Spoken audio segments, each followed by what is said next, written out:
Bienvenue à la session 3 du module 10 intitulé Planification des activités post-session de formation de la dimension genre. Avant d'aborder cette session, faisons un rappel de la session précédente.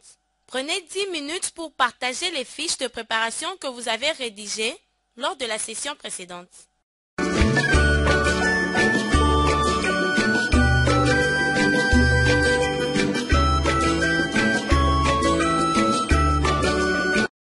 À présent, abordons notre session qui a 4 objectifs. Objectif 1.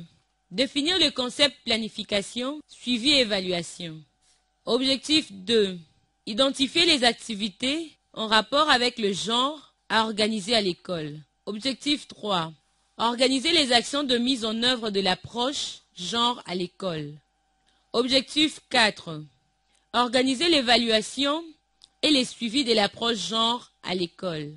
Maintenant que vous connaissez les objectifs visés à cette session, passons au point sur quelques activités post-formation qui sont la sensibilisation, l'appropriation, la formation, le suivi, l'évaluation et les rapports. La sensibilisation est une activité ou campagne d'information pour sensibiliser les enseignants et apprenants sur les questions et les problèmes liés à la dimension de genre. Comme mentionné dans la session précédente, les enseignants et apprenants doivent être conscients de problèmes spécifiques des filles tels que le corvée domestique ou charge familiale, les harcèlements sexuels, les taquineries de garçons, la pression négative de pères et autres. De plus, il faut sensibiliser les enseignants au traitement équitable de filles et de garçons. La campagne de sensibilisation peut être sous forme de jeux de rôle, activités de lecture et écriture ou autres. L'appropriation, c'est la prise en main du contenu de la formation. C'est la maîtrise du contenu de la formation par l'enseignant. La formation est une activité qui consiste à transmettre un ensemble de connaissances à un groupe d'individus sur un thème donné en vue de leur faire acquérir de compétences spécifiques. Le suivi est l'activité qui consiste à contrôler un processus pour s'assurer qu'il se réalise selon le plan établi en vue de parvenir aux résultats recherchés. Ce dernier est important dans la mesure où il permet de réajuster le processus en cas de faille. L'évaluation est l'activité qui consiste à vérifier l'atteinte des objectifs fixés.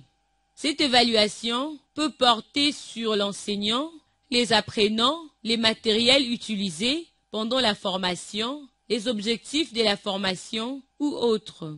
Les rapports est un document dans lequel l'enseignant décrit de manière succincte le déroulement de la formation.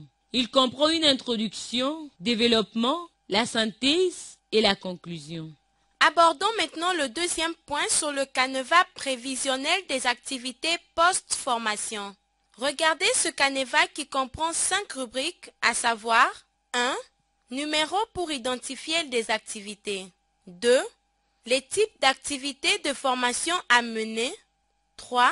Les différents intervenants. 4. Les périodes de formation. 5. L'observation pour indiquer si l'activité a été réalisée ou pas. Le troisième point porte sur le journal de bord qui est un document tenu à jour.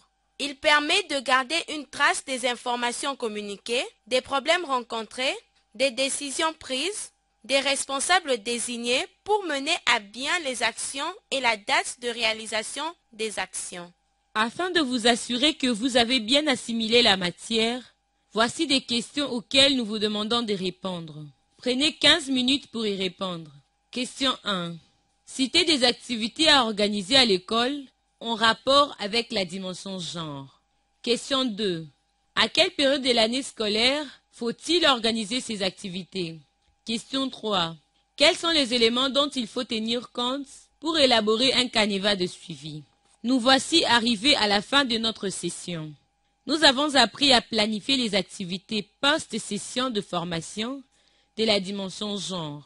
Dans le prochain thème, nous allons voir comment animer des leçons et des activités scolaires et parascolaires prenant en compte la dimension genre. Pour une bonne application, prenez 1 heure avec vos collègues pour planifier une activité organisée à l'école en rapport avec la dimension genre en vous référant à ces canevas. Nous vous remercions de votre aimable attention. Merci.